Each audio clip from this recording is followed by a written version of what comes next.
Assalamualaikum warahmatullahi wabarakatuh. Selamat siang Bapak Muhammad Hanafi Zuhardi sebagai dosen pengampu mata kuliah Sejarah Pemikiran Ekonomi Islam dan teman-teman sekalian yang berbahagia. Pertama, izin memperkenalkan diri. Perkenalkan, nama saya Dewi Mareta. Di sini saya akan mempresentasikan materi yang berjudul Sejarah Pemikiran Ekonomi Islam pada masa Khulafaur Rasyidin.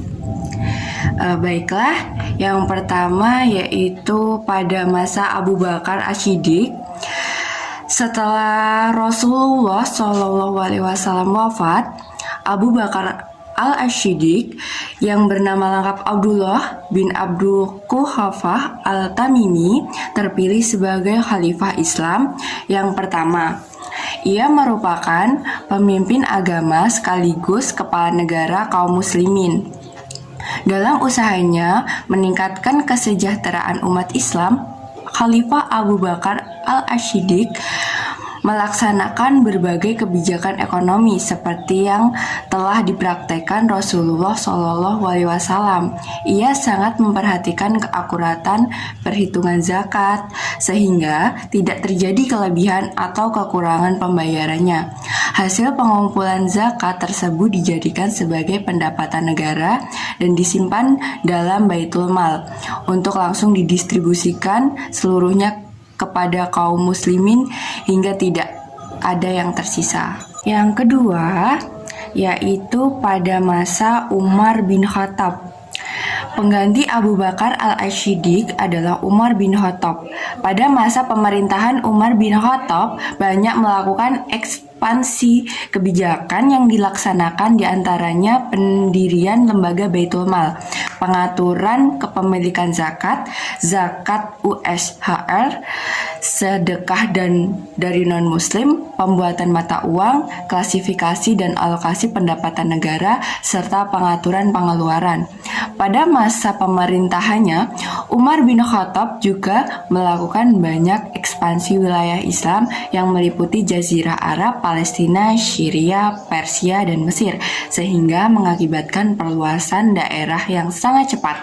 Selain itu, beliau juga mengatur administrasi pemerintahan serta membentuk jawatan kepolisian dan tenaga kerja. Dan yang ketiga, yaitu pada masa pemerintahan Utsman bin Affan. Pada masa pemerintahan Utsman bin Affan mungkin tidak secemerlang Umar dalam bidang perekonomian. Akan tetapi pada zaman beliaulah Al-Quran berhasil disatukan menjadi satu bacaan dan mengikis perbedaan bacaan Al-Quran dalam bidang politik. Dan banyak daerah yang suka rela masuk Islam, akan tetapi sudah menjadi takdir Allah Subhanahu wa Ta'ala bahwa pada masa beliau pemerintahan terdapat banyak fitnah yang bermuara pada pembunuhan sang khalifah. Dan yang terakhir yaitu pada masa Ali bin Abi Thalib. Pemikiran dan kebijakan dalam bidang perekonomian pada masa Ali bin Abi Thalib yaitu yang pertama, mengedepankan prinsip pemerataan pendistribusian kekayaan negara kepada masyarakat.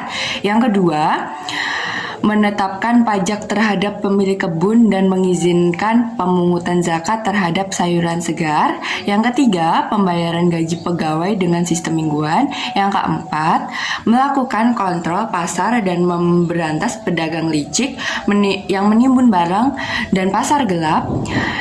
Yang kelima, aturan kompensasi bagi para pekerja jika mereka merusak barang-barang pekerjaannya. Khalifah Ali bin Abi Thalib yang terkenal memiliki otak cemerlang, kemampuan berkomunikasi yang sangat fasih, dan keberanian yang tiada banding harus menghadapi pahitnya pertentangan politik yang mengakibatkan kematiannya. Dengan kematian beliau, maka berakhirlah pula kekhalifahan Khulafaur Rasyidin. Baiklah, sekian presentasi dari saya. Kurang lebihnya saya mohon maaf. Saya akhiri. Wabillahi taufik wal hidayah. Wassalamualaikum warahmatullahi wabarakatuh.